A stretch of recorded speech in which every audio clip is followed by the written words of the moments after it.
Hello. Nandito na naman tayo. Magre-review na naman tayo ng pasalubong. Alas 5 na ng hapon. At tapos na tayong magpasyente ulit. At nagtimpla tayo ulit ng kape. Siyempre, black ulit. Para makatulog na tayo. Next. Barquillos naman. Durog na siya. Iba natin ito. Kung mas masarap ba ito compare dun sa binibili ng nanay ko sa palengke ng Barquillos. Alam niyo yun? Yung maninipis. Ito kasi medyo makapal. Tada! Iba natin.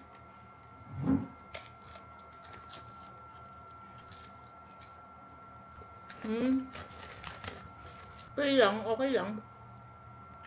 Ilang layers siya.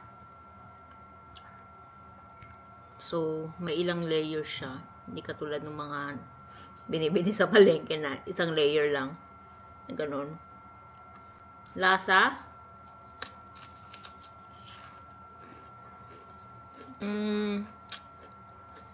Parang siyang wafer. Okay lang, masarap din. Hindi siya matamis. Para siyang ano nga ba yun? Yung may takip na kulay red. Stick O! Ayun. So, para siyang stick O. Pero ito, walang chocolate filling. Yan o.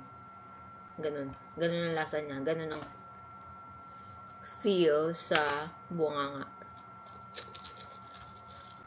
Harap.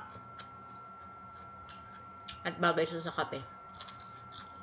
So, since alas 5 na, merienda ito. Yan, matutulog na ako ng alas 6. So, gising na naman ako mamaya. Magdi-dinner. So, try nyo rin to.